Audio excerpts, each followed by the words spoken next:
alama shugaba Trump na Amurka ya ɗauko rushewan daular Amurka, kuma ya ɗauko rushewan arziki na Amurka, saboda dalar Amurka na fuskantar barazana mai girman gaske a duniya.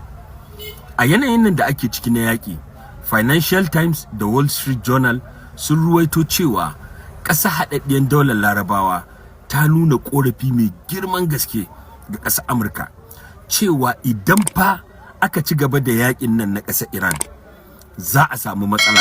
Rahotanni sun tabbatar da cewa a yanzu haka a haɗaɗɗiyar daular Larabawa mutane na ta barin ƙasar saboda an lalata wurare da dama sakamakon hare-haren Iran, sannan sun dogara sosai akan bangaren yawon bude ido.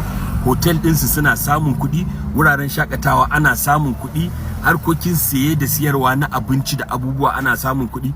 To yanzu ƙasan ana ta tafiya, ana ta barin ƙasan saboda wannan yakin da aka gwabza da ƙasar Iran. Iran ta kai hare-hare munana. Akwai hotel ɗin ma da aka ce sai nan da shekara 1 ko 2 za a ƙara buɗe su saboda barnan da aka yi musu.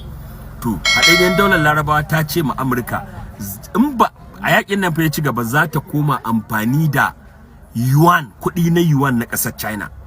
To banda ita akwai ƙasashe da dama yanzu da suka da yarjejeniya da ƙasar China za su fara amfani da kuɗin ta wurin siye da siyarwa na ƙasashen waje, wanda burin ƙasar Iran kenan daman karya dalar Amurka da daular Amurka da duk wani abu da Amurka take takama.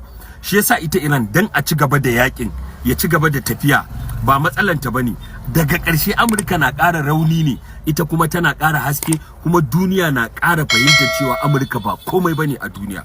Shine gaskiyar magana. Ku je Play Store ku sauke manhajar mu da dan show muna sai da watan Uganda Chief Army Staff yayi ma ƙasan Isra'ila offering din zai ba su sojoji guda 100,000 da za su je su taya su yaƙi a ƙasan Iran, wanda wannan abin ya mutakar ɗaga ma duniya hankali a lokacin da ake yunkurin yadda za a sasanta wannan rigiman, a dakatar da ita domin a yi sulhu, ƙasashen duniya kowa su cigaba da mu'amalan su, a cigaba da kasuwanci lafiya lau.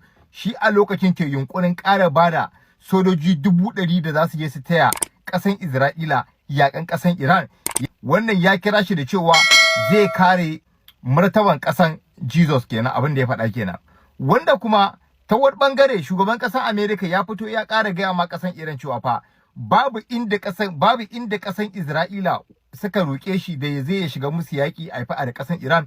Ya ce wannan gaban kansa ne kawai ya shiga wannan yaƙin, sakamakon yanda ya alƙawari cewa Amerika ba za ta bari ƙasan Iran ta mallake nukiliya ba, ko ba za ta bari ƙasan Iran ta yi ƙarfi a duniya ba, saboda ƙarfin ƙasan Iran zai sa ƙasashen duniya da yawa a cikin haɗari. Ya ce wannan ƙasan Iran, in Iran aka bari Iran ta yi ƙarfi sosai, to tabbas za ta zama ma ƙasashen duniya haɗari gaba ɗaya. Wannan dalilin ya yi alƙawarin cewa ba za su taɓa barin ƙasan Iran ta yi wani ƙarfi ba ko ta mallaka makamin nukiliya. Wai ce akan jita-jitan da ya ji ana ta yi ana cewa ai ƙasan Isra'ila ne ta jawo shi kan wannan yaƙi, Isra'ila ta jawo shi yaƙin nan, Benin ya shiga, Isra'ila take sa shi yake yaƙi. Wanda ya fito ya ce buri ya clearing ma mutane dawo ya tabbatar musu da cewa babu ruwan ƙasan Isra'ila a cikin wannan abu.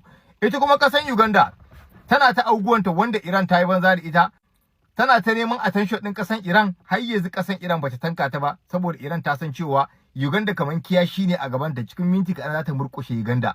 Uganda ba komai bane a kanta, in dai Uganda ne ba komai bane a gaban ƙasan Iran. Wallahi cikin minti kaɗan Iran za ta shafa Uganda gaba ɗaya a doron ƙasa.